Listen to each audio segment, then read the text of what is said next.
Las opiniones emitidas en este programa son responsabilidad de sus panelistas e invitados y no reflejan la posición de esa empresa.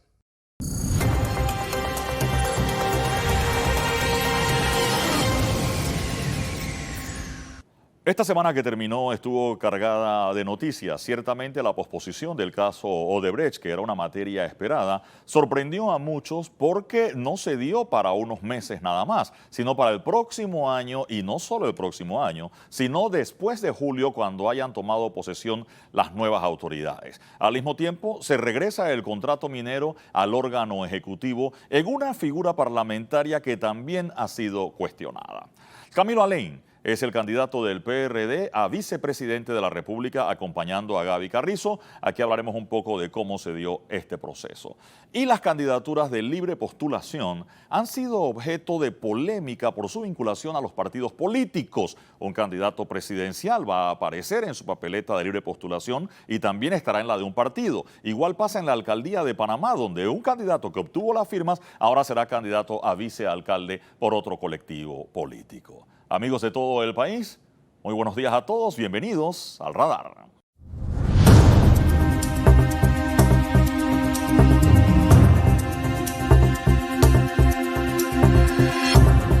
A finales de la semana se dieron varias noticias interesantes en materia de judicial. Por ejemplo, el caso Odebrecht. Ya se había anunciado un poco y se sabía que se pospondría la fecha de inicio del juicio. Sin embargo, la sorpresa es que esa posposición se alargó tanto hasta el 15 de julio de 2024. Y en Panamá, si bien es cierto, los tiempos de la justicia no debieran estar vinculados a la política, la suspicacia de todo el mundo, vamos, el 15 de julio del 24 no es solo 3 meses después de las elecciones, sino 15 días de instalado ya un nuevo gobierno. Ana Matilde Gómez Ruilova está con nosotros, también está con nosotros el doctor Ernesto Cedeño Alvarado, para entender un poquito este tema, entre otros que queremos hablar esta mañana, del caso Odebrecht. ¿Qué significa esta posposición, licenciada? Gracias, muy buenos días a todos y a los televidentes también. Un cordial saludo. Bueno, yo creo que es un golpe a la credibilidad del sistema de administración de justicia. Esto no nos lo merecemos los panameños. Yo creo que no hay ninguna justificación para que la posposición sea combinar y trasladar a que la alta probabilidad de que el caso Odebrecht tenga que ser dividido entre los 3 poderes. Bueno, no los 3, pero entre 2 poderes. Porque de ganar el señor Ricardo Martinelli la presidencia de la República, la parte que corresponde a él no podrá atenderlo el Poder Judicial, tendrá que llevarse a la Asamblea. Y me pregunto, ¿estará la Asamblea en la composición que puede quedar en el próximo año lista para un juicio, un proceso de la naturaleza y la envergadura de Odebrecht, con los diputados que llegarían a la Asamblea o los que repitan? Y por el otro lado, la Corte Suprema tendrá que atender entonces la otra inmoralidad, y es que el directorio del Partido Panameñista permita que Juan Carlos Varela se arrope en la prerrogativa funcional que le otorga ser miembro del Parlacén o un diputado del Parlacén, para poder entonces que su juicio tenga que llevarse partido también allá a la Corte Suprema. O sea, habría un juzgado liquidador que atendería la causa de manera principal, la Asamblea juzgando si el señor Ricardo Martinelli llegara a ganar la presidencia y Varela entonces en la Corte. Con ese desmembramiento, lo que eso significa es el Frankenstein de la posibilidad de las decisiones. Entonces realmente es un golpe muy fuerte que lo que asienta más es esa crisis de credibilidad que hay en la sociedad panameña. Ya hay encuestas, CIEPS hizo una en el 2021 donde decía que la desconfianza de los panameños en general, no solo la interpersonal, nadie cree en nadie, todo el mundo cree que alguien está mintiendo, sino que en las instituciones la desconfianza en el Poder Judicial estaba arriba del 70%. Esto es un golpe fuertísimo, porque la justificación es baladí. Entonces, definitivamente que yo considero que... La justificación de la Corte. O sea, de esperar las pruebas y de... No, pero es que prácticamente ya ha habido una admisión de las pruebas, más o menos qué es lo que ha aceptado. El problema es que no tienen el espacio, que no hay el calendario, que no. Entonces eso no no justifica. Mire, el caso Odebrecht es el caso más emblemático, no solo porque la investigación arrancó desde el gobierno de Martín Torrijos, siguió en el gobierno de Ricardo Martinelli y siguió en el gobierno de Juan Carlos Varela, sino porque en esa investigación se ha concluido con la delación, es decir, con la confesión de todos los que repartieron plata allí, además de los que cobraron, como por ejemplo los hijos del señor Ricardo Martinelli, que fueron condenados en los Estados Unidos precisamente por lo que recibieron en el caso de Brecht, sino que ahí hay exministros y exfuncionarios que para poder recibir algún beneficio de la justicia, como lo plantea la ley con el tema de la cooperación judicial que se hace en una investigación y que tienen un acuerdo de colaboración eficaz, esas personas no solo aceptaron, sino que implicaron a los demás, explicaron toda la trama de corrupción. Esto no se trata de una especulación. Este caso es un caso concreto en el que obras públicas, la mayor cantidad de las necesidades sociales del pueblo, las convirtieron en una oportunidad de negocio, en la que Odebrecht, empresa que inició familiar, pero una empresa que por el mundo entero llevó una práctica nefasta en todo lugar, todo país donde se dieron cuenta que había funcionarios genuflexos a la plata, que se arrodillaban fácilmente ante el maletinazo. Allí ellos construyeron obras producto de esos pagos de coimas que salieron no del bolsillo de ningún funcionario, salieron del presupuesto de la nación porque las obras fueron aumentadas en sus precios. Del bolsillo de todos nosotros. Del bolsillo de todos nosotros. Quiero irme por algo en esa dirección. Usted ha hablado del tema de la institucionalidad y es que esta posposición, el licenciado Cedeño Alvarado, no obedece a un abogado que llegó con un certificado de incapacidad o una situación que prolongó o tuvo que postergar la fecha, sino que es decisión del mismo tribunal o del caso del mismo juzgado, ¿no? Buenos días, bendiciones. Panamá, en Dios hay esperanza. Yo creo que una de las debilidades que tiene la presente administración, y eso campea en los tres poderes del Estado, es la falta de rendición de cuentas. Yo no he escuchado hasta ahora un magistrado de la Corte Suprema de Justicia, un operador judicial de alta envergadura, explicar el porqué de la emisión de un acto recientemente con la calificación de todas las pruebas y el establecimiento de la fecha de este juicio después de las elecciones. Yo creo que es algo lamentable que hay que aclarar. A mi juicio, no sé si es por falta de personal que le dieron a la juez liquidadora, entonces debieron haber administrado los bienes del Estado como buen padre de familia, sobre todo un caso de alto perfil como este, que en algunas otras latitudes hay sentencias infirmes, correcto, y aquí las personas, pues por decirlo así, que ha sido mencionada en el proceso, vamos a saber el veredicto, posiblemente después de los comicios. Para mí es bochornoso lo que ha pasado en uno de los poderes del Estado. Y hace falta la regenería adecuada. Entonces, si nosotros tomamos en cuenta la falta de comprensión de por qué después de los comicios uno puede lucubrar, se están difiriendo, aplazando situaciones de la presente administración para después, como la Caja del Seguro Social, ahora vemos el caso de Brecht, y esto es inexplicable. Yo creo que eso se debió haber trabajado de una menor manera. Si es falta de personal, porque estoy analizando y lucubrando, porque pueden haber otras instancias, pero para eso hubo otros pensamientos, para eso requiere que gravite la prueba. Pero supongamos que la falta de dotación de personal, ¿quién es el culpable? El Poder Judicial, la Corte Suprema de Justicia, que debió haberle empoderado a la jueza del grado el personal adecuado, sabiendo que tiene muchos casos de alto perfil. Y no puede ser que en los casos de alto perfil la justicia esté en deuda con la sociedad. Nosotros queremos, Séneca lo dijo, no hay nada que se parezca a la injusticia como la justicia tardía. Entonces no puede ser que nosotros vamos a unos comicios y van a algunas personas que están mencionadas que pueden salir avante en los procesos electorales. Yo no sé cuál va a ser el voto del panameño, pero definitivamente cuando uno analiza los principios de interpretación constitucional, uno plantea, se ha debilitado el principio de prudencia. ¿Qué ha dicho la Corte? Que el operador judicial tiene que saber la afectación de su decisión que va a tener en la sociedad. Se llama el principio constitucional de prudencia. Y esa decisión de posponer para después de los comicios, en julio del 24, para mí es inadmisible. Y para mí no es una justificación adecuada que mire que no hay lugar donde hacer el proceso, si ese fuera el caso, porque lugares se pueden establecer. Entonces yo creo que hay una falla del Poder Judicial y sobre todo un caso que nosotros internacionalmente debiéramos estar a la altura de las circunstancias para atraer inversionistas, para que esas personas puedan comprender que aquí en Panamá sí va a haber certeza del castigo y por supuesto que esta posposición, por decirlo así, genera mucha suspicacia y duda, sabiendo que por lo menos conocemos hoy que hay un par de candidatos, uno a la presidencia y uno del Parlacén, que realmente de alguna u otra manera anhela con toda la fuerza de su corazón entrar a un ente que definitivamente no ha dado ni siquiera beneficios a la República de Panamá, en mi concepto, que es el Parlacén. Doctor Ritter.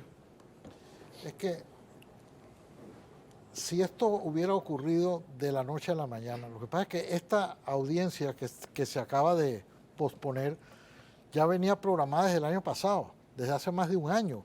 O sea, no es que hubo unas causas sobrevinientes que llegaran a decir no se pudo realizar la audiencia. Cuando se fijó la fecha de audiencia, que era para esta semana, ya se tenía que saber todos los posibles,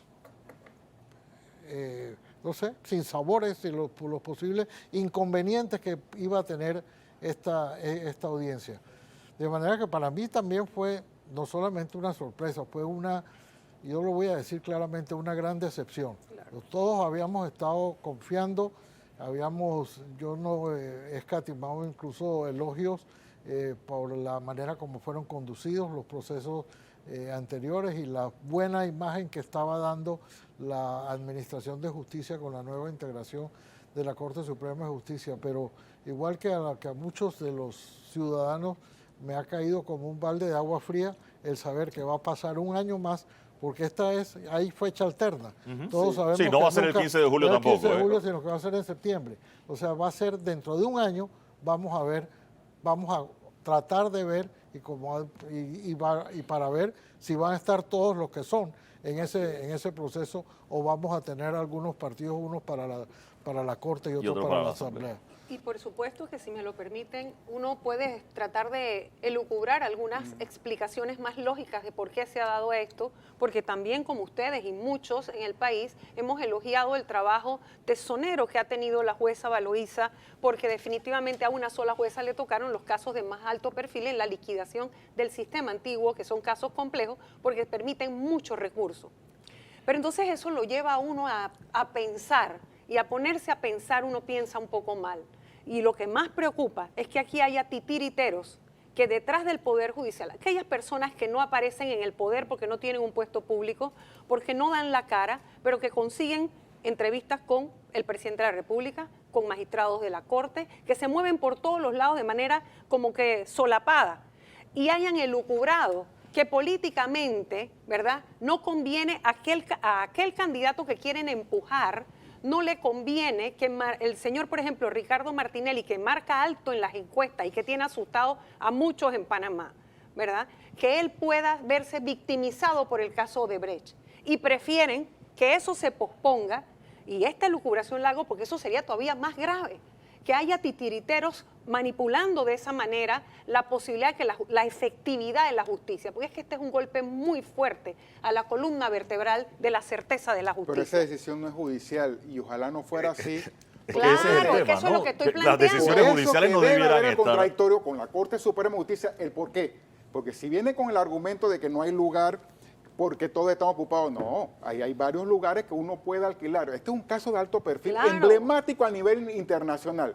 No es para que ahora los no iban a usar una vez el Teatro Balboa. Que han usado otros terrenos, si la Corte lo puede hacer, no hay nada inadmisible, que se le impida. incomprensible, y el silencio de la Corte Suprema de Justicia como cabeza realmente es cuestionable. Y por eso mi punto era, colega, que lo más probable, y esto por supuesto que lo que ocurre, el hecho es tan grave en sí mismo para efectos de la credibilidad en la justicia y la columna vertebral que allí debe haber, que por eso es que uno entonces viene la suspicacia y ahí nos es dado a todos especular, porque como no hay una razón cierta y tampoco es justificable la que se plantea, uno dice son los titiriteros del poder, los que están detrás del poder, que siempre creen que pueden acomodar a sus intereses y que les conviene más porque piensan que el discurso que utiliza todo el grupo que rodea al señor Ricardo Martinelli y a Juan Carlos Varela en algunos casos, de que esto es persecución política, lo victimiza más si entra a un proceso en donde vamos a conocer bellezas de las porquerías que se hacen, y perdónenme la palabra por favor, pero de verdad que este es un caso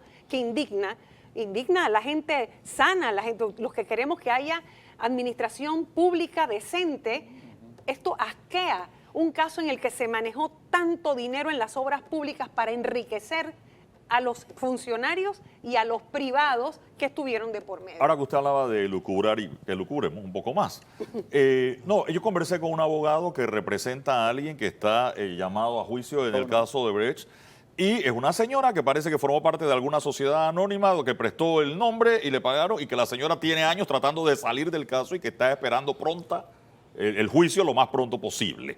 Y se le aplaza ahora por Bueno, 9 meses más, versus el contrario, que quiere patear la pelota porque, lo más que se pueda para salir, ¿no? Claro, lo que tú estás planteando tiene todo el sentido del mundo. Las personas que no tienen alto perfil político, pero que quedaron inmersas en una trama de corrupción por ser prestanombres o por ser testaferros, quieren ir rápido a la justicia, quieren enfrentar la justicia, porque incluso hay algunos que, habiendo admitido ya su culpa, ya quieren cerrar este capítulo y seguir adelante.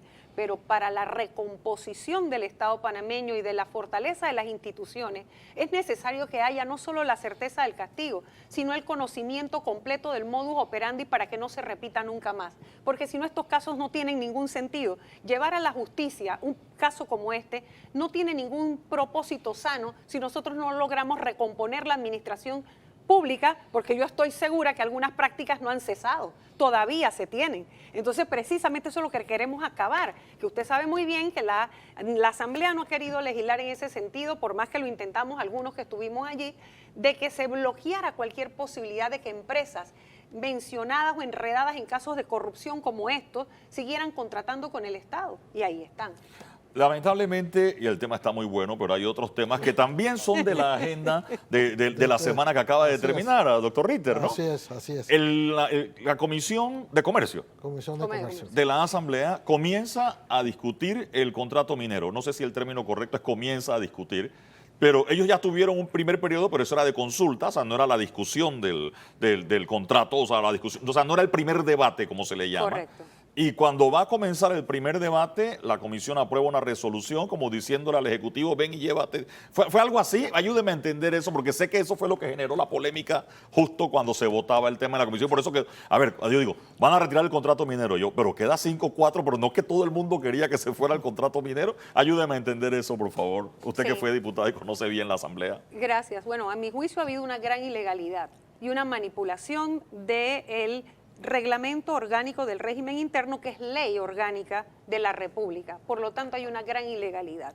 Y como usted observó, en una comisión, la mayoría de las comisiones, son 15 comisiones en la Asamblea de carácter permanente. Hay comisiones accidentales y comisiones ad hoc y de investigación. Las comisiones permanentes, la que compete el debate del contrato minero, es la Comisión de Comercio. Tiene 9 miembros, como tienen todas las otras, excepto la de presupuesto, que tiene 15 miembros. La Comisión de Comercio abre el primer debate. Había un orden del día, ¿verdad? Para lograr esa alteración en la forma que lo propuso Ábrego, que no es ningún novato en materia de diputación, y que además eso está lleno de asesores, que saben perfectamente que lo que él estaba proponiendo, que era la suspensión en el orden del día, es distinto a la aprobación de una resolución. El artículo 104 del reglamento que yo les acabo de mencionar impone que para suspensión o alteración del orden del día, aquí está, que eso es lo que se estaba dando, ya eso estaba en el orden del día. Él necesita 2/3 de los miembros presentes. Él no aprobó eso así. Ahí la división fue 5-4. No había los votos siquiera ni para rechazar el contrato, que es lo que se debió haber hecho. Pero él se fue tal vez al artículo 124. Y ese artículo dice que para la aprobación de resoluciones basta con la mayoría de los diputados presentes en la reunión. Pero ese no es el artículo aplicable a lo que ahí estaba ocurriendo. Primero era la alteración del orden del día. Por supuesto, porque él dictó una suspensión para decirle o recomendarle al Ejecutivo cosa que no necesita. También está aquí en el reglamento. El proponente de un proyecto lo puede retirar. Solamente ahí tiene que haber una comunicación. Bueno, acaba de pasar con el proyecto del mamotreto, el otro bodrio ese que llevaron también, que era el de transparencia. Sí. Y lo retiró el proponente. Un proponente, mientras no, dice la ley, mientras no le haya hecho la Asamblea ninguna modificación, porque una vez que la Asamblea entra y toca el proyecto se convierte ya de la Asamblea. Ahora, por ser contrato, no se podía tampoco ni tocar ni modificar, ¿no? Allí lo único que cabía era aprobar o rechazar.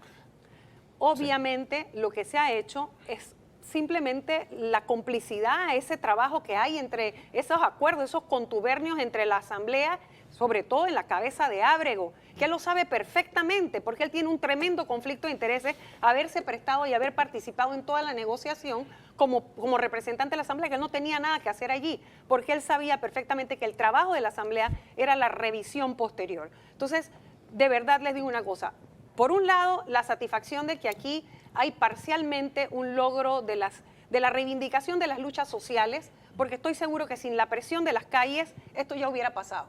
Esto ya hace rato hubiera pasado el debate.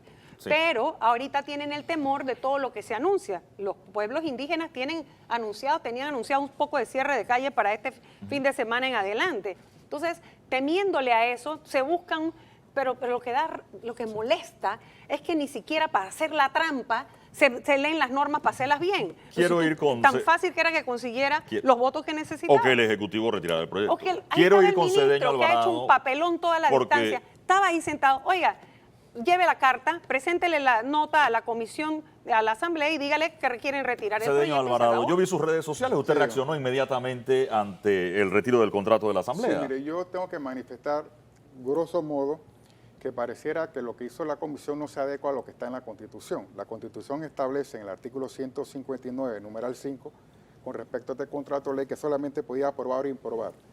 Indistintamente de lo que hubiera analizarte el régimen orgánico y el reglamento interno, la Constitución está por encima de todo, y ahí está el concepto de interpretación que está en la Ley 38 del 2000. En todos los actos de la Nación, la Constitución está por encima, y me parece que esto hubo una flagelación. Analizando esta resolución, que la tengo aquí, me parece que no dice la verdad.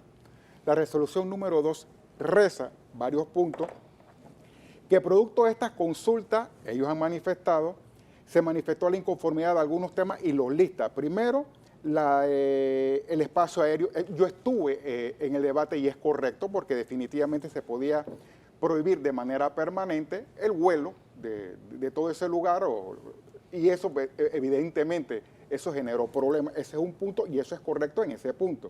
También habla del tema de la expropiación. Además, yo fui uno de los que fue a la Asamblea y hablé que existía la posibilidad, y muchas personas dijeron, ¿sabes qué? Si en este caso la minera quiere expropiar, con los términos del Código Administrativo lo puede hacer. Y eso es correcto en ese punto, pero nada más listó 4. El tercer punto es los beneficiarios finales, y no es lo que yo he escuchado. Los beneficiarios finales que están en el artículo 50, te habla de que la minera puede establecer de acceso restringido quiénes son los beneficiarios finales de todo lo que son las acciones, y eso, por supuesto que eso va en contra de todas las disposiciones de contrataciones públicas. Y el último punto que estos señores plantean, y es en lo considerando que se abre la posibilidad de que haya nuevas concesiones, y eso es mentira en esos 4 puntos. Yo fui a la Asamblea y me percaté, y yo fui uno de los que hablé, y por eso que aquí analicé mi primer planteamiento de la falta de transparencia. Aquí sí nos aseveran que son 300 millones viables como potable, lo máximo, solamente nos están diciendo comparación al contrato anterior. Y yo dije, necesitamos las evidencias que tiene el gobierno y debe tener, cuánto es el valor estimado que ellos han analizado de esa mina para nosotros comprender si es un contrato leonino o no. Y como no han ocultado esa información, yo parto de la premisa que es un contrato leonino. Además, yo a esos señores de la Asamblea Nacional de Diputados les manifesté que es inconstitucional, a mi criterio, que exista la posibilidad de establecer, lo que llaman el fideicomiso Conquista del Atlántico, a un diputado. Y les hablé del fallo de la Corte Suprema de Justicia, a virtud de una demanda que yo presenté de inconstitucionalidad, que declaró inconstitucional los donativos y subsidios de estos señores diputados, que la Corte determinó cuáles eran las funciones del diputado, y no está en ninguna de ellas el tratar de administrar los bienes del Estado. Se lo dije que también es inconstitucional. Hay muchos temas que se plantearon en esa posibilidad, como inclusive la distribución de los haberes, cómo tú vas a establecer en un contrato que la suma dineraria que va a tener el Estado ya están establecidas. Es decir, no se puede cambiar, que también eso era un vicio. Y ellos, señores diputados, no lo plantearon. Entonces no puede ser que los señores diputados, indistintamente de la resolución que plantearon, se hayan circunscrito a 4 puntos de lo que más les convenga. Y lo que es más horrible, y puede ser que el próximo procurador haga las investigaciones del caso, que se suspenda esto, y yo no sé si van a tirar la pelota para el próximo administrador, la próxima administración, como la Caja del Seguro Social, o después de las elecciones, como el caso de Brecht, que se pudiera existir la posibilidad de lo que señores de la mina estén extrayendo el recurso sin contrato alguno, porque pudieran estar violando el artículo 17 de la Constitución.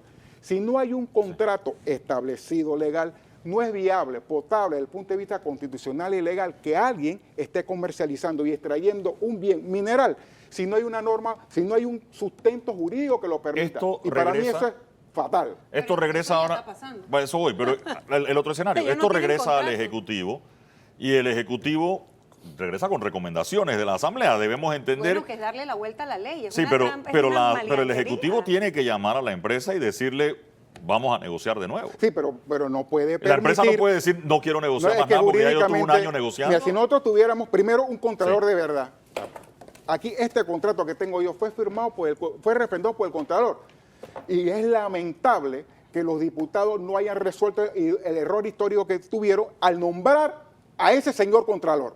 Empezando por ahí, y yo les he mandado las evidencias, cítenlo para que rinda cuenta, no ha habido manera.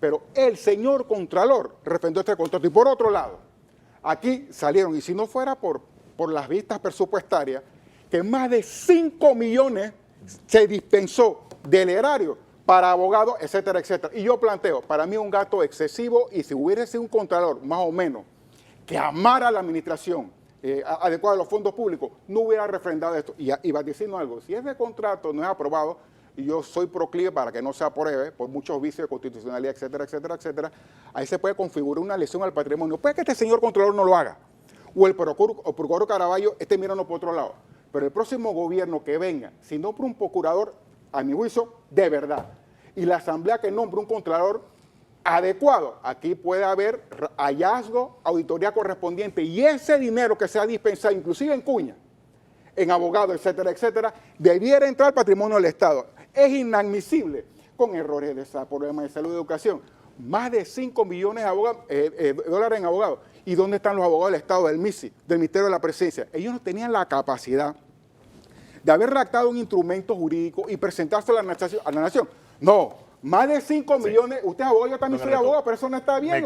Me quedo con A mi eso. criterio. Lamentablemente ya me tocaron la campana porque no podemos, no hay tiempo para más. Estos Gracias temas- Lo que pasa es que ella habla más que yo. No, pero no, y está bien, que Dios la bendiga. El tema pero es por que, lo menos. no, y está bien. quiero hacer no Porque un esto disclaimer, termina conmigo. y que no Ya suene me como está un disclaimer, cortando, pero es que de verdad, el tema de Contraloría, de hecho, cuando hablamos con Ernesto Cedeño, nuestra intención inicial era el de los 5 millones en contrataciones Oiga. y el del edificio que iba a construir la Contraloría También en es Chiriquí, como otros temas, pero bueno, surgió el tema del contrato y la agenda cambió, pero ese nos queda Y pendiente que lo para citen en seguir la asamblea, conversando. Ana Matilde, usted me Sin puede duda ayudar. van a seguir invitados. También, que aquí. citen al contralor. Yo le mandé un Pero si pedido. cuando ha ido a la asamblea vas a defender la gestión del gobierno. Me Imagínese. quedo con eso. Gracias por acompañarnos esta mañana en el radar.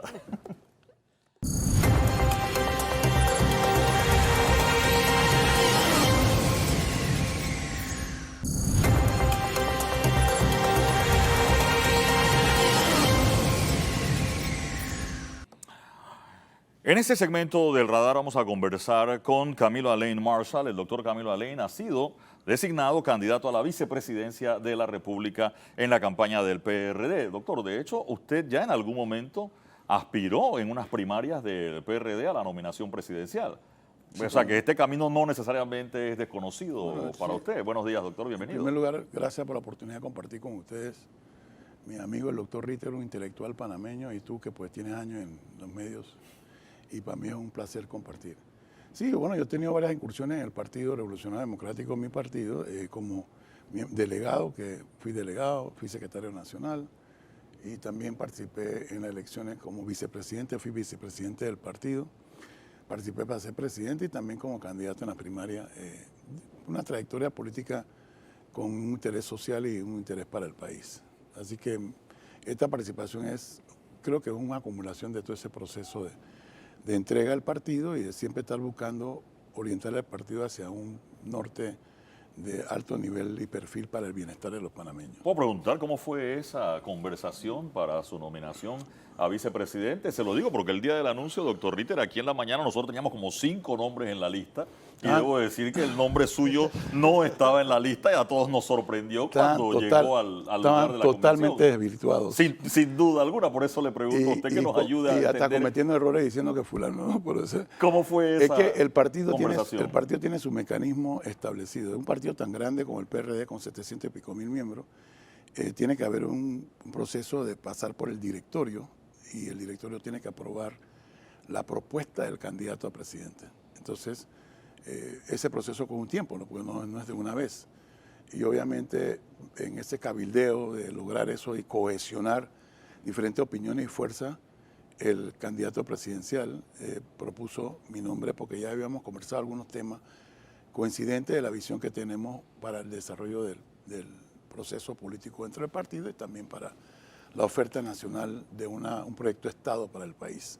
Ante esa situación, se demoró para poder definir hasta que no tuviera más o menos el consenso, que no fue fácil, porque el candidato propuso con una independencia propia lo que él quería y me habló de que, bueno, como yo era un médico, de una hoja de vida, pues, hablar de uno mismo no es ninguna recomendación, pues de una hoja de vida buena y quería que todas mis acciones que había visto en la vida eran con fines de hacer bien y él quería imponer su candidato de acuerdo a lo que él estaba pensando como una conducta política y no impuesto por grupos o intereses particulares. Entonces, en ese sentido, eso fue un camino muy difícil de convencer y lograr un consenso en el directorio y obviamente, pues creo que para velar, evitar que se lanzara un nombre y que quedara entonces expuesto a críticas o internamente, creo que fue un proceso en ese manejo de cabildeo y en ese proceso de querer lograr un candidato a vicepresidente de su confianza y que integrara los criterios que tenemos para desarrollar un proyecto de Estado. Eso fue la intención, entonces después salió adelante. Doctor Pero Ritter. lo lograron mantener bastante hermético, sí. porque en efecto, si se iba a cabildear entre 300, son 300 los miembros del directorio, hasta su llegada al centro, nadie lo sospechaba. Yo creo que ese fue, lo destacamos aquí, Eduardo, ¿te acuerdas? Que fue un acto de inusual de hermetismo, porque casi siempre se logra filtrar quién es. Pero yo creo que el candidato pidió el voto de confianza sin hablar del nombre todavía. O sea, yo quiero que ustedes confíen en la persona que voy a elegir o proponer en base a las propuestas que ya se había coordinado. Entonces no era el nombre, sino era la confianza. Ya después se filtró, ¿no?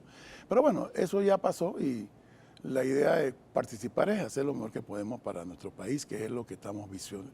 Y hacer un sacrificio trabajando en pro de cohesionar el partido, unificar criterios sociales para el bienestar de todo el país, no para el bienestar de grupos, favoreciendo pues el desarrollo social, obviamente la empresa privada para fomentar riqueza, porque todo el mundo habla del bienestar social, que la gente del pueblo, pero esto no va a ser, la gente del pueblo no va a prosperar si no tenemos un país estable en materia financiera, propiciar la empresa privada que tenga acceso a la transparencia, a la competitividad y permitir disminuir la burocracia y todo ese proceso de complicación que son nudos de corrupción para lograr un propósito que es invertir en el país, fomentar el turismo, mejorar la zona libre, mejorar el sistema bancario, procesar los beneficios para los empresarios, para crear riqueza, empleo. Ahora, su partido estuvo 5 años en el poder, 4 y medio, lo que llevamos ahorita. ¿Y qué pasó? Pero si el partido en 5 años que tiene de gobierno ha tenido una serie de lo que llamamos nosotros, podríamos decir,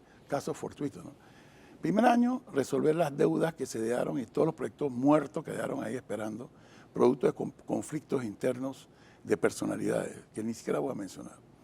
Eso causó buscar $2 billones para pagar a los empresarios, recomenzar las deudas, hacer alcance presupuestario o equilibrio presupuestario para reactivar la economía. Impactante, una pandemia que no lo uso para nada para justificar la agenda pendiente. Todos los gobiernos tienen una agenda pendiente. Y todos los gobiernos, con la cronicidad de los problemas en Panamá, yo creo que llega el momento, porque si seguimos por el curso que vamos, en la agenda pendiente, en los procesos del crimen organizado tapado, en los procesos de una justicia no correcta, en los procesos de la corrupción, vamos a seguir la agenda pendiente. Porque yo una vez, en una entrevista, no sé si fue contigo o con otra televisora, dije que en 20 años regresaba a hablar y yo voy a encontrar los mismos problemas. Y es un problema de la agenda pendiente. Porque no hay un proyecto de Estado, son proyectos de gobierno y de personas. Y el país sigue personas y sigue gobiernos y partidos, no principios y fundamentos de responsabilidad política hacia el desarrollo del país.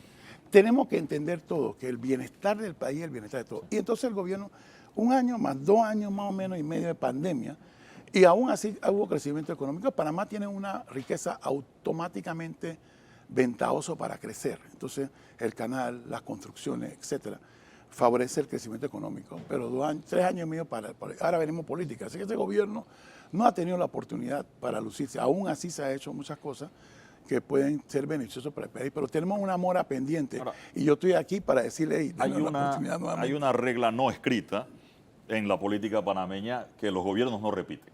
Sí. Y ustedes se enfrentan a ese desafío ahora, de que partido en gobierno no repite. Es que hay paradigmas que hay que romper. ¿Cuál es la razón de repetir? O sea, primero hay que establecer cuál es el criterio de querer llegar a gobernar.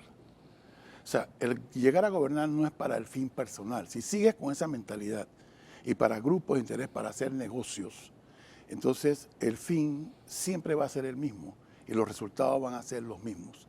El objetivo, por lo menos en conjunto con lo que hemos visualizado, Gaby, mi persona, y la estructura que queremos lograr impulsar, es que tenemos que tener un proyecto de Estado. Ese proyecto de Estado, fomentar la nueva política. La nueva política es el consenso y la unidad nacional. Lograr que todos nos alineemos, posiblemente todos, ¿no? Crear una mayor democracia participativa, donde la gente tenga opción de decidir en conjunto y que el país tenga una visión clara. Tú no vas a tener una empresa, ninguna empresa importante, grande, y los estados son grandes empresas corporativas de servicio público, que son ineficientes. ¿Por qué? Porque no tienen una visión adecuada, no cumplen con la misión, no cumplen con los objetivos y no hay alineamiento. Cada quien está por su lado. Los partidos de oposición viven criticando al gobierno en acción, doble agenda, crítica, destruir.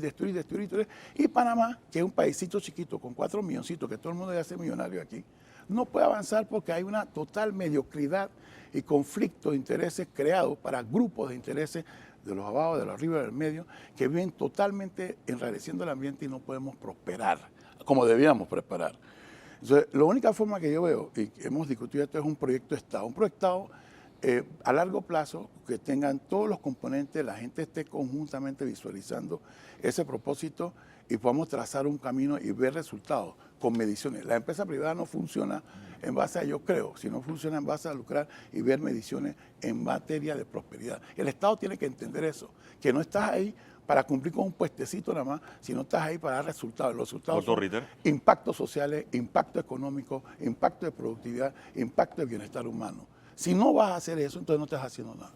Doctor, en la figura vicepresidencial o la figura de un vicepresidente en la nómina siempre busca algo el candidato a presidente. Por eso incluso se delega en el candidato a presidente la facultad casi absoluta de que sea él quien escoja a su candidato, porque él es quien mejor juzga cuáles son sus debilidades, cuáles son sus carencias o cuáles son sus fortalezas y busca en el complemento del vicepresidente algo que quizás él no tenga o algo que él considere en lo que debe reforzar su figura. Algunos buscan un partido político, por ejemplo, dice yo voy a traer a este porque me trae un partido político, otro le trae un cúmulo de votos, digamos, la juventud o el voto de la mujer, etcétera. Si usted tuviera que contestar, y le ruego que conteste, ¿qué buscó José Gabriel Carrizo en la figura de Camilo Alain como complemento de él para esto? Yo sé que todos dicen igual, que es que compartimos la misma visión del país y todo eso es cuento. Sí. Lo que quiero que me diga es qué buscó, cuál fue el objetivo, qué se propuso José Gabriel Carrizo cuando designó a Camilo Alain como su candidato a vicepresidente. Es que yo creo que mucha gente no sabe que yo conozco a José Gabriel Carrizo, a Gaby, para decirlo así en forma, desde hace más de 16, 17 años. Conozco a Gaby metido en política con el presidente de Cortizo. Y en reuniones que teníamos en varios procesos políticos de discusión, inclusive contrarias, yo iba con algunos otros compañeros míos, Samuel, cuando estaban en la campaña de Juan Carlos Navarro, etcétera, y Gaby estaba ahí, y yo discutía con él, y era bastante confrontativo, y teníamos esa relación desde hace tiempo. Entonces también en el gobierno, cuando volvimos a ver en el proceso que yo tuve en campaña para, como candidato a la primaria, él me abordó para unirme a Cortizo, y tuvimos varias conversaciones sobre el tema. Y en ese proceso también de la campaña de Juan Carlos Navarro, Nito se encargó, acuérdense, del plan de gobierno, y Gaby estaba ahí y estábamos en la campaña al inicio discutiendo, y siempre tuvimos una relación cordial y de amistad y de confrontación política de criterio. O sea que no es un improvisado, es un tipo joven y la gente no ve la relación de edad. Segundo, esa relación que existía, y durante el proceso del Consejo Consultivo, que participamos en la pandemia,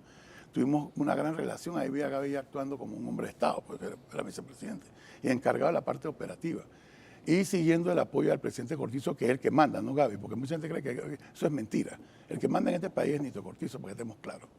Entonces, en ese proceso del Consejo Consultivo, y después con el tema de los medicamentos, que era un tema tan conflictivo, que sigue siéndolo, por los grandes intereses, la corporación, la preservación de la empresa privada, pero para el beneficio social, etcétera, ahí volvimos a tener una relación y el concurso político ante eso. Entonces, hay un balance.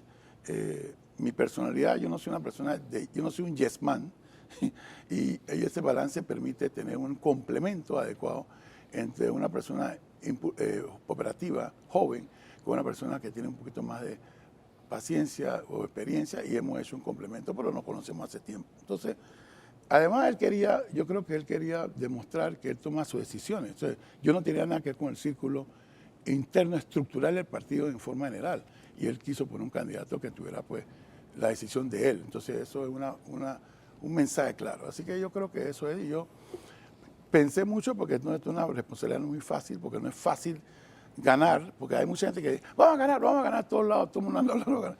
Pero no es ganar, es tener un proyecto y una visión. Voy de nuevo, porque yo le iba a preguntar si usted conocía a Gaby Carrizo, y ahora en la respuesta, pero ¿qué le aporta Camilo Alain a esa dupla? O sea, tú me consideras a mí que no puedo aportar nada. No, yo le pregunto, Gaby Carrizo puede ser lo suyo.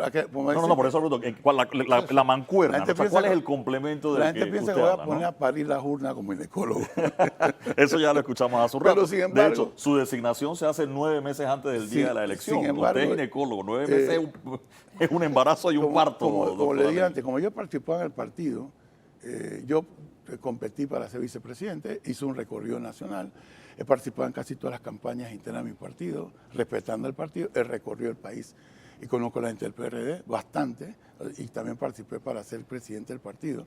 Un recorrido, 4.200 delegados, por mí votaron 1.800 y pico, casi 1.900, contra el presidente actual Vinicio, y he recorrido el partido, conozco el partido, la filosofía del PRD, y he participado en el CEN, he participado como delegado, he participado como secretario. Sí, pero ahora no toca convencer al partido, entonces, toca ahora convencer al resto del país. Pero tiene que haber un partido unido, con su alianza, que es Molinera. O sea, si el partido está con problemas, hay que consensuar el partido, unir el partido y trazar una meta con el partido, y eso proyecta hacia afuera un proceso de la visión del proyecto de Estado. Entonces, tiene que haber coherencia entre lo que dices y lo que haces. Tiene que haber coherencia en que ya pasamos la época del yo hago, yo digo, yo pienso, y volver al proyecto del nosotros, el equipo. Tiene que haber una nueva política en ser consistente en lo que dice y lo que hace. No estar buscando el poder porque quiero llegar al poder para mí, porque yo soy, yo hago, yo decido, sino el proyecto para el Estado, para el beneficio de todos los panameños. No para el PRD ni el Partido Molinera, no para el panameñismo ni el Cambio Democrático, lo que sea, es para el beneficio de todos. Y prueba está que si se tiene esa visión y se logra hacer el gobierno, ahí estaremos vigilantes que se cumpla el proceso. Porque yo estoy cansado, tú estás cansado, él está cansado, y todos estamos cansados de los múltiples problemas que yo hablo de la agenda inconclusa. La agenda inconclusa en materia de muchas cosas que siguen causando problemas y que no llegamos a la satisfacción completa. Una vez en una campaña del PRD hablaron del 11º mandamiento, y era el tema entre los copartidarios. Lo decía Navarro. Sí, creo que fue en la campaña de no hablar mal de otro PRD. De no hablar mal de... Hay unas declaraciones suyas que las han rescatado y las circulan en redes sociales de usted hablando de Benicio Robinson. Bueno, en una campaña el candidato opositor te ataca también. Digo, y tú vuelves a contestar. Yo no contesto nunca con desmejorar ni descalificar personalmente, privadamente. Yo trato de sustentar con tesis. Entonces, el candidato te dice algo, tú le respondes, pero eso no quiere decir que hay un odio visceral, o sea, es un tema del proceso político en el momento. Eso no justifica que yo coincida, y en el PRD nadie coincide con todo lo que yo diga, ni con lo que dice el presidente, ni con lo que dice el secretario general, ni con lo que dice el candidato. Es un partido socialdemócrata que tiene pluralidad de criterios y hay que tener el manejo. Y cuando tú diriges o pretendes dirigir, tú tienes que ser respetuoso, coordinar y tratar de poner tus puntos de vista sin agredir. Yo no estoy en una campaña de descalificación. Yo no estoy descalificar para ser yo. Yo soy yo, con mis virtudes y mis efectos. Aquí la campaña, la política es descalificar, hablar mal y al contrario, inventar, destruir. Eso no es la política que yo veo. La política es una nueva política, una política de visión.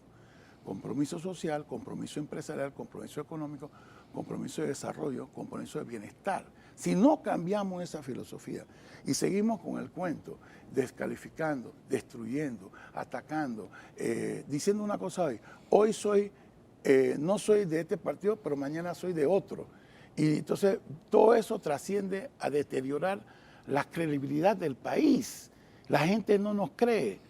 O sea, todo es un cuento. O sea, soy independiente, pero todo es un partido. O sea, es toda una confusión, porque no hay una conducción, no hay un principio fundamental, esencial de las actitudes con respecto a las palabras. Por eso hay que tener cuidado con la lengua. Mi papá me decía, en boca cerrada no entramos, que tú no puedes estar hablando por hablar, y después te metes en problemas, pues entonces después tienes que echar para atrás. No tiene problema con Benicio, entonces. No, en este momento estamos en el partido y estamos trabajando hacia el proyecto del presidente y del partido para sacar la mayor cantidad de miembros del partido para hacer un proyecto de Estado. Volvemos a lo mismo, la nueva política. Si hay discordancias en criterios, con respeto lo manejamos, pero siempre va a haber discordancias, siempre no vamos a coincidir todo en el mismo punto. Pero en este momento estamos trabajando para... Ahora, hay tanta discordancia a veces en esos criterios que un ex secretario general del partido ahora es candidato a presidente de la República por otro partido. Le deseo suerte. Yo no voy a entrar en ese tema. Esa es una novela turca que ya pasó. Yo ni siquiera voy a tocar el tema. ¿Novela turca? Novela turca que ya pasó. No, una novela panameña, doctor Ritter. Pero una a mí me gustan las novelas panameñas, doctor ya, Ritter. una cosa así, pero ya eso pasó. Yo no voy a siquiera tocar ese tema porque no me interesa tocar ese tema. Así que yo creo que es importante la buena relación humana. Como le dije, no estoy hablando mal de ningún candidato, ni voy a estar descartando a nadie, tratando de ser yo, descartando. Yo trato de hacer lo que puedo hacer lo mejor que puedo.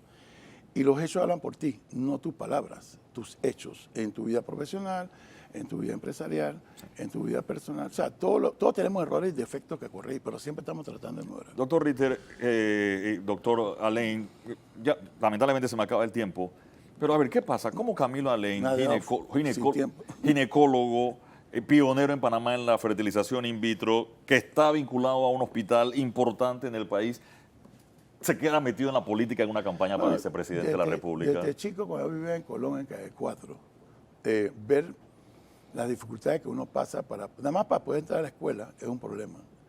Yo me acuerdo zapatos con huecos, tenía que meter cartón para ir a la escuela. Y uno va viendo todo este proceso de dificultad para entrar a la universidad, un problema, graduarse, un problema. Entonces, ese depósito de problemas que uno vive como persona, si tiene la suerte, como lo tuve yo, con la gracia de Dios, con el apoyo claramente del gobierno del PRD de Torrijos, que pude estudiar medicina por un préstamo Lifaro. Entonces tú no puedes ser egoísta y pensar en ti nada más. O sea, yo siento que si he tenido suerte, a pesar de que, como le dije, yo sigo trabajando porque tengo que pagar mis cuentas, nadie me la va a pagar. Si puedes devolver algo, hacer el esfuerzo por lo menos de hacer algo, ¿por qué no hacerlo? Entonces ese reto... ¿No le alcanza la jubilación? Yo siempre te digo, y la jubilación no me alcanza. Ese es uno de los problemas que habrá que debatir, que las jubilaciones nos alcanzan. Ni la clínica alcanza. Que las jubilaciones nos alcancen a todos, pero doctor. De todas maneras, el poder atender y poder participar y poder dar tu opinión y poder tratar de hacer un esfuerzo para que tu jubilación y la mía sea mejor, la salud sea mejor. El típico ejemplo de lo que yo quiero también decir, la prevención de la salud, no la curación. Y fortalecer esos procesos y donde uno puede aportar, bienvenido sea. Me quedo con eso. Gracias a Camilo Alain Marshall por acompañarnos esta mañana. Oye, tú eres el único que menciona mi otro apellido con mucho orgullo. Usted habló de su mamá hace un rato, ¿no? Con mucho orgullo. Me quedo con eso. Vamos a la pausa y regresamos.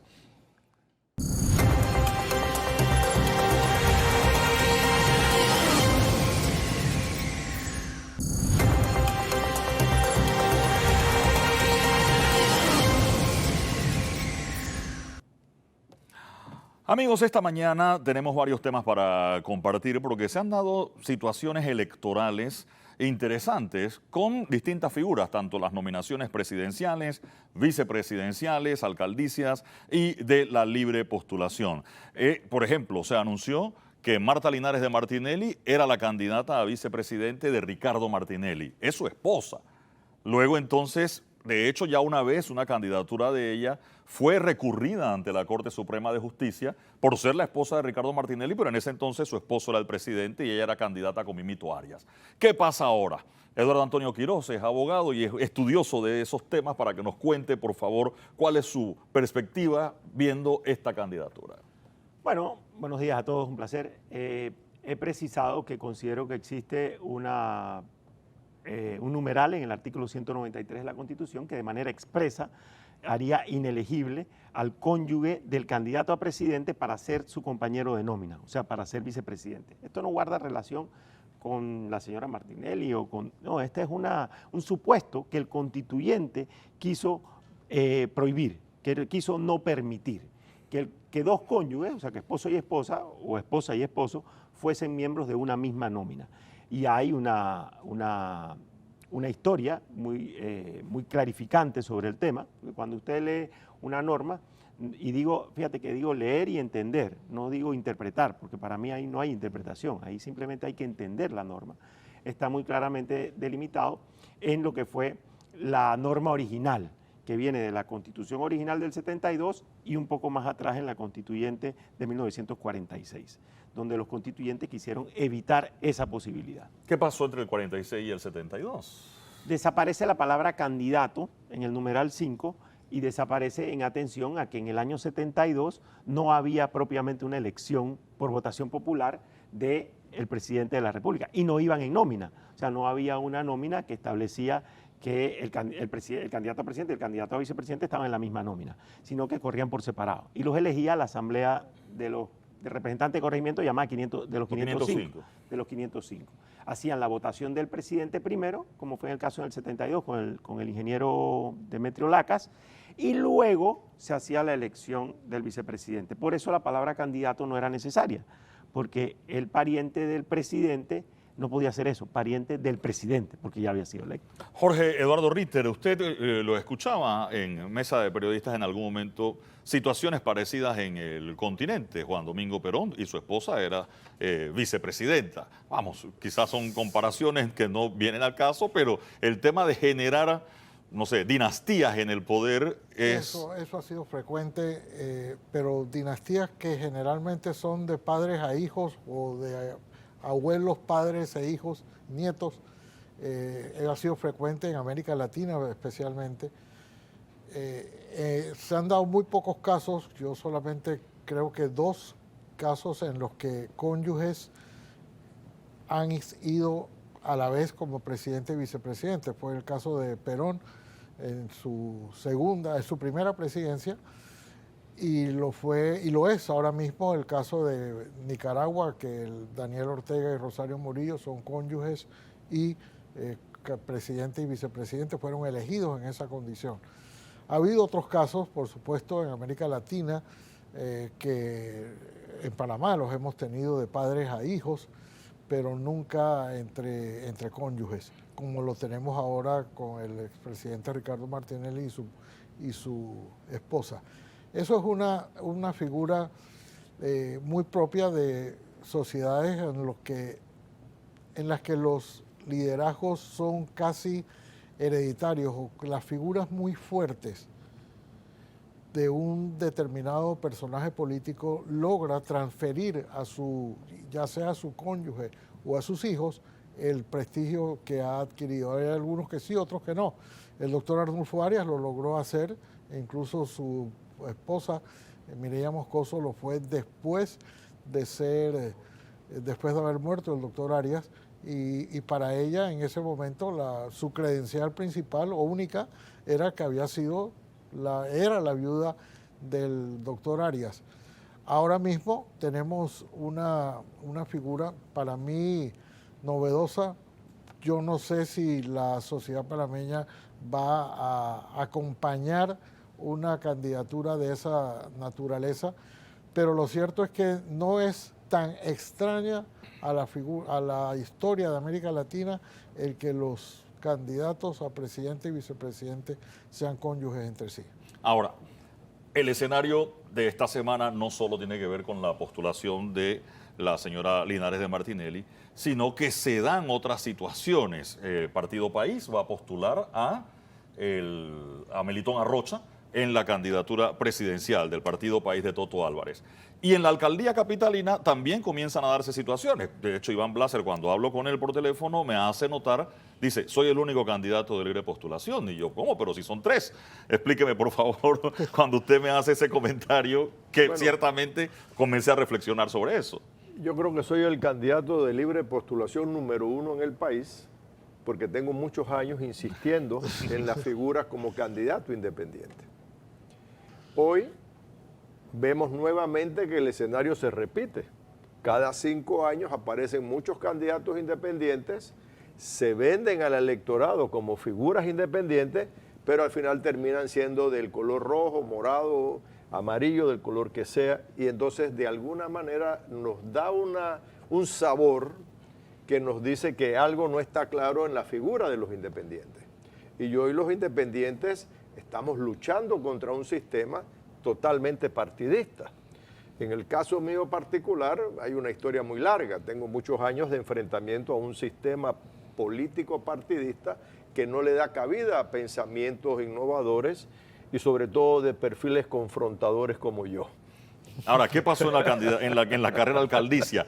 Luis Casís estaba en las firmas, Brose estaba en las firmas y usted, son los 3 primeros, ¿no? Porque había más candidatos, creo que Pinedo quedó de cuarto, no sé, y había otro más que no sé. Pinedo, que era una buena figura, lamentablemente pasó las cifras, pero no logró. Él tenía el mínimo, pero no quedó dentro de los 3 primeros, ¿no? No quedó. Ahora.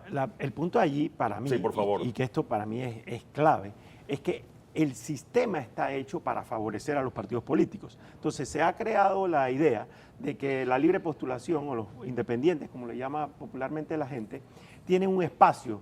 Pero no es cierto. Cada vez que se tropiezan con una disposición, se encuentran que esa disposición, su lectura o su interpretación es favorable a los partidos políticos y a los candidatos de los partidos.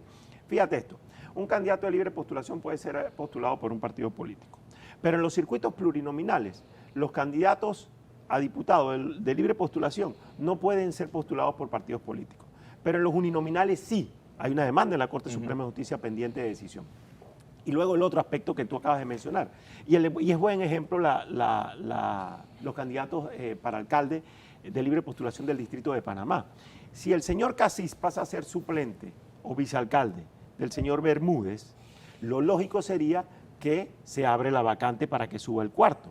Pero no, entiendo que la pirueta que están tratando de hacer es mantener al vicealcalde o vicealcaldesa, creo que es, y mantenerla para que contenga ocupada la posición, al final del día termine renunciando cuando ya la ley no permita que el cuarto suba, y de esa manera evitar que haya una competencia sana y democrática. Entonces, cada vez que te encuentras enfrentado a una situación, te das cuenta que esa situación siempre termina siendo favorable a los partidos políticos. Entonces, ¿dónde están los principios democráticos y republicanos? ¿Casís puede ser candidato a alcalde por la libre postulación y a vicealcalde en un partido político? Esa es una buena pregunta. El abogado. Sería un sinsentido. Sería un sinsentido absoluto. Pero pareciera que el sistema... Realmente no hay una prohibición específica que... Exacto. Bueno, tienes el caso también, y lo traigo de nuevo a cuenta, que el sistema haya permitido, y luego dijo uno de los magistrados del Tribunal Electoral, que eso había que corregirlo para la próxima elección, que tú puedas ser candidato de libre postulación siendo miembro de un partido político, lo cual también es un exabrupto. Entonces, en el punto ese, tienes el caso de una candidata que va a ser candidata a diputada por libre postulación, a presidente por libre postulación, a alcaldesa por un partido político y es miembro de otro partido político. Entonces, todo esto que está haciendo, está carcomiendo nuestro sistema democrático, y en la medida en que siga carcomiendo nuestro sistema democrático, vamos a ir en ruta de estadios de autoritarismo. Es que el problema es más grave que eso. El problema es que esa figura que a mí me gusta mucho y creo que tiene un gran valor democrático, la figura de la libre postulación. En la práctica los partidos políticos la han desnaturalizado, la han secuestrado de tal manera que ya la figura de libre postulación, bueno, aquí tenemos quizás la única excepción, Iván, de la persona que de verdad van por libre postulación, no se vinculan a ningún partido político porque ya allí comienza a desvirtuarse la libre postulación.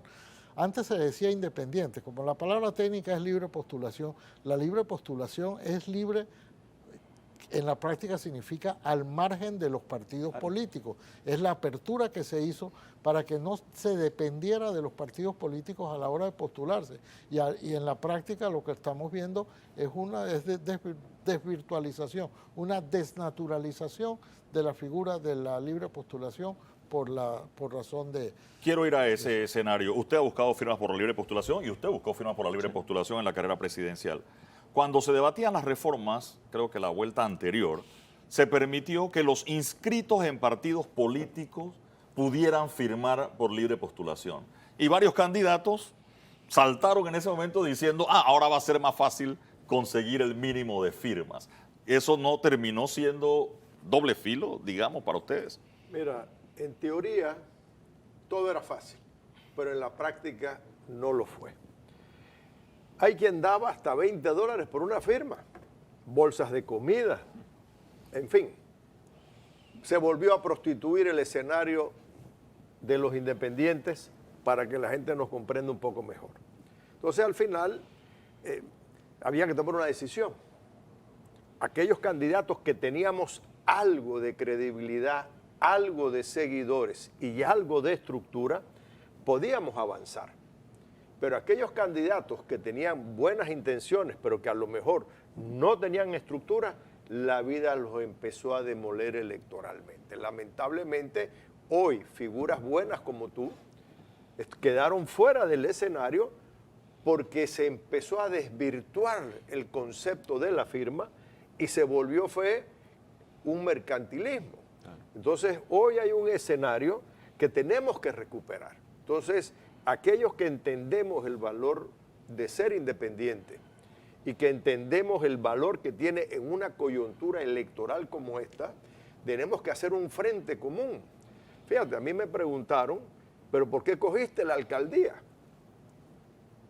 Y a lo mejor voy a decir algo incómodo. Ser candidato independiente a la presidencia, aunque tengas las firmas, es imposible.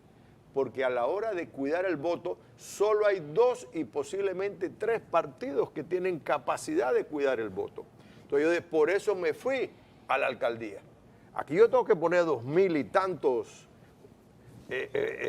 personas en las mesas que me representen, Eduardo.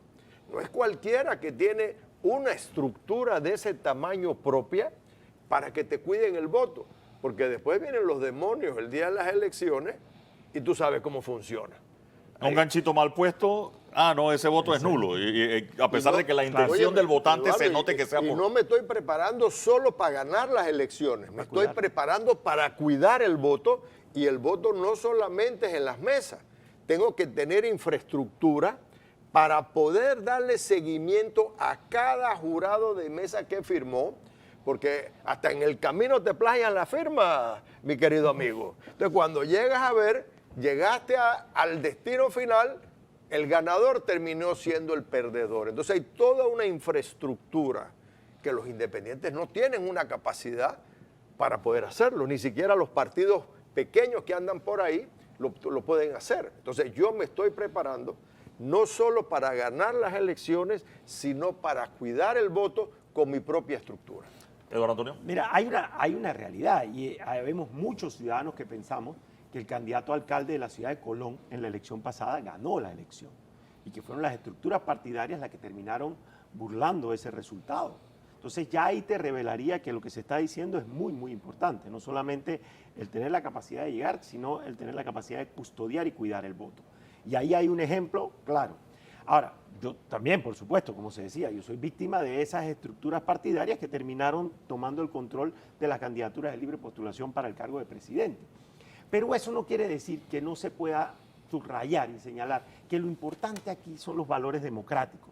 Y por eso es que mi llamado siempre es al Tribunal Electoral, porque es a quien le corresponde jugar ese rol de ir por delante, a pesar de que haya normas que no estén claras, a pesar de que hay disposiciones clarísimas que establecen que hay dos rutas de participación política, o a través de un partido político o por la libre postulación. En Panamá la libre postulación había estado casi que decorativa en la Constitución porque solo se permitía a nivel de alcalde. Luego hubo una oportunidad de que se incluyesen también diputados y presidentes.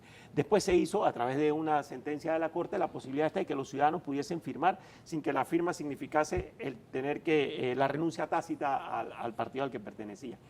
Y luego tienes este esquema en el que, en mi opinión, digamos, permitiendo algo que no era viable, que incluso el mismo tribunal está señalando que hay que corregir, se permite que haya candidatos inscritos en partidos políticos por la libre postulación. El otro aspecto para mí es la desigualdad total que hay a la hora de ir a la contienda electoral. Hay una desigualdad que marca, primero esto, por ejemplo, que se puedan utilizar fórmulas para cooptar las posiciones en los tres primeros, ¿no? Que va a pasar en la alcaldía de Panamá si la suplente del señor Casís no renuncia y no se le permite al señor Pinedo ser candidato. Y el otro aspecto es la desigualdad total producto del subsidio electoral, que es otro elemento pernicioso del sistema electoral. La desigualdad es absoluta, o sea, tú tienes partidos que van a tener entre 7 y 10 millones de dólares para aportar para invertir en la campaña electoral y vas a tener candidatos de libre postulación que van a estar compitiendo con tres guayabas. En el camino ya se aprobó en primer debate en la Asamblea unas reformas al Código Electoral. ¿Hay alguna lectura de eso que quiera compartir con nosotros? Doctor No, pero el Richter. primer debate no, o sea, fue prohijado nada más. Prohijado, o sea, se va a discutir ya en primer debate una reforma. Para mí, o sea, para no entrar en el detalle de cada una de las tres reformas que se han propuesto, incluida ya hay una hasta de una segunda vuelta a estas alturas del partido, y es que para mí es inadmisible que una vez haya comenzado el torneo electoral o el proceso electoral, como ya comenzó hace más de un año, ahora se vayan a cambiar las reglas del juego en la mitad del juego. Eso es inadmisible. En algunos países hay disposiciones constitucionales que prohíben esa práctica, y para mí esa práctica tiene dos orígenes perniciosos.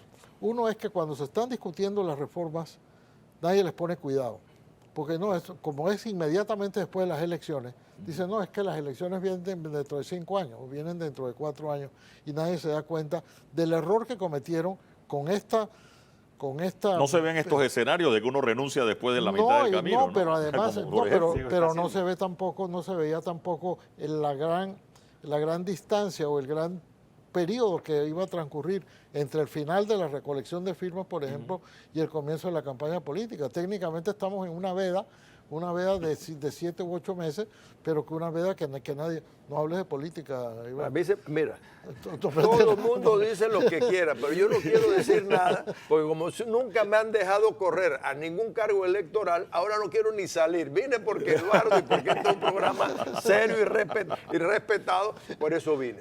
Pero es que al final del camino hay una injusticia y el sartén lo tienen los partidos políticos y hay una desventaja enorme. ¿Cuánto le toca a usted el subsidio electoral por su candidatura? Mira, me hablan de que tengo derecho como a $2 por firma. Y cuando vienes a ver, eso son 90 y pico mil dólares. Entonces, yo saqué 50 y pico mil firmas sin darle nada a nadie. Nada a nadie. Buena la aclaración. Nada a nadie por tercera vez. Y yo solo con las firmas que saqué en la capital equivalgo a más de 3 partidos políticos que hoy gozan de casi $2 millones cada uno. Y tú sacaste en firmas casi 4 partidos políticos y te sacaron del juego. Entonces, ¿cuál es nuestro escenario? Entonces, por eso es que tenemos que enfrentar un sistema. Y para eso nos estamos preparando, pero es que el escenario es en el electorado. Lamentablemente, es ahí donde podemos derrotar el sistema. Yo sí creo que es vital hacer un llamado de alerta a la ciudadanía con respecto al tema de la intención de modificar el Código Electoral a estas alturas. el proceso electoral empezó. Nos puede gustar o no, porque el calendario electoral también fue parte de la manipulación que hicieron en las reformas electorales. Pero el proceso electoral empezó en enero de este año. O sea, ya estamos en medio. Y creo que ¿quién podría dudar que estamos en medio del proceso electoral? Lo que no podemos permitir es que la Asamblea en este momento entre a manosear ya las normas que existen.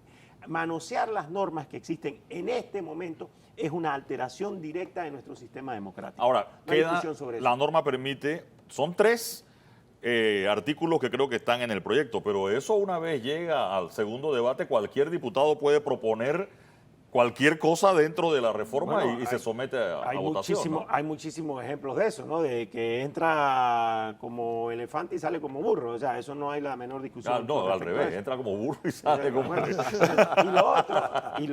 y lo otro grave de esto es que cuando tú entras en una valoración de un tema electoral, quienes son parte y tienen un conflicto total con respecto al tema. Porque lo que están inventando ahora es que no haya una R, que ya es parte de lo malo del sistema.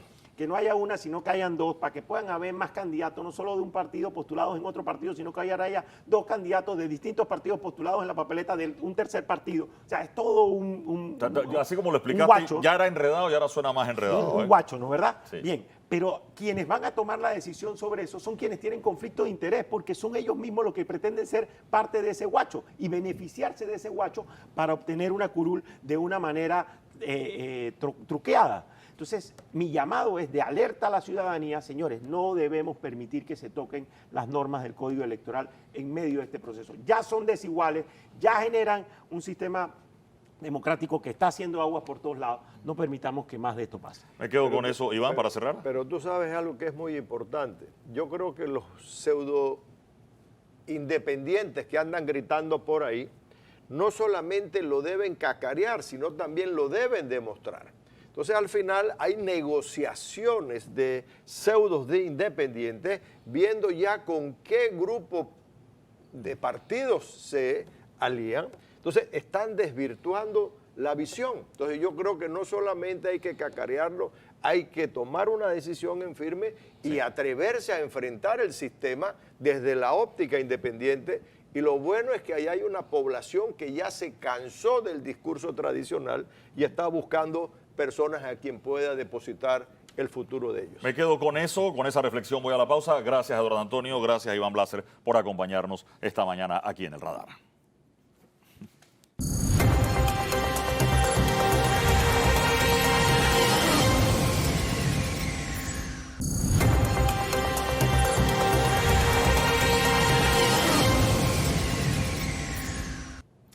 Y veamos ahora desde Aguadulce en qué se inspiró Hilde para la caricatura del Radar.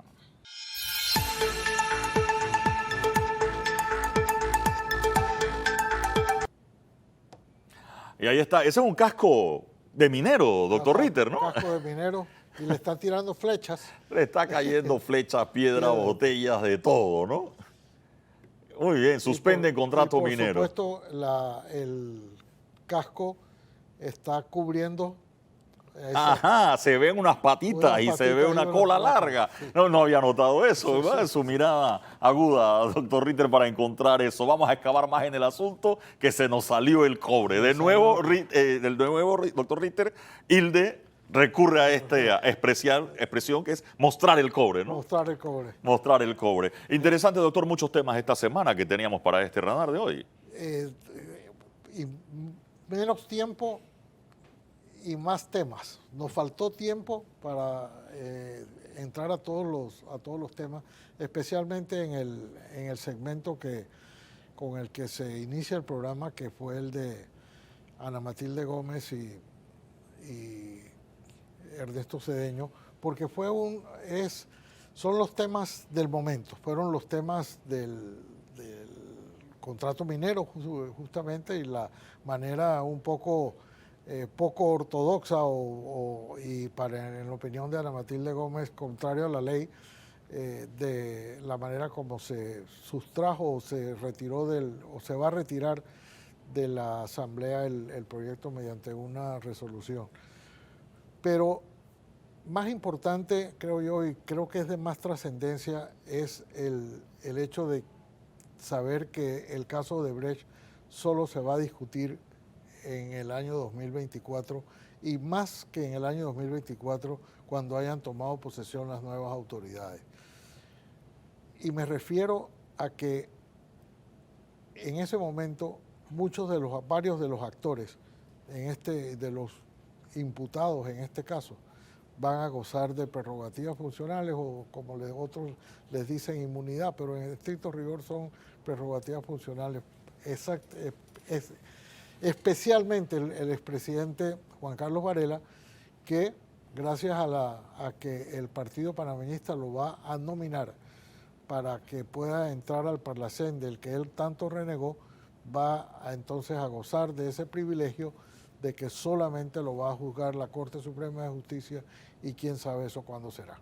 Me quedo con eso, doctor Ritter. Ciertamente el tema de las reformas electorales, así como las candidaturas de libre postulación y esos vacíos que ahora nos han quedado en la norma, realmente llama la atención, porque con la postulación de un candidato por un partido, más la salida de uno de libre postulación para ir de vice en otro, o sea, es decir, hay una cantidad de lagunas que no tienen explicación y que pusieron y van a poner a prueba este sistema de cómo se maneja, cómo se puede boicotear las candidaturas a través también de las figuras de los partidos políticos. Ciertamente el tema del contrato minero, en el que, si bien es cierto, muchas voces querían que se retirara de la Asamblea, parece que la forma no ha sido, también ha sido cuestionada.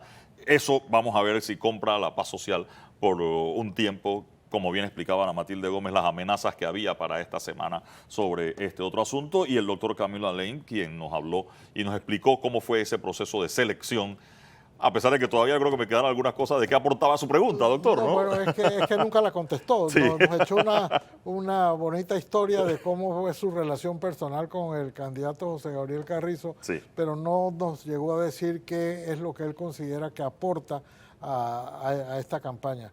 Y una palabra final sobre Odebrecht, Eduardo, que es lo que a mí más me molesta. Hay países en los que el proceso Odebrecht no solamente ya terminó, ya hay gente en la cárcel, hay gente que está terminando de cumplir su condena, y en Panamá no hemos hecho la primera audiencia para este caso.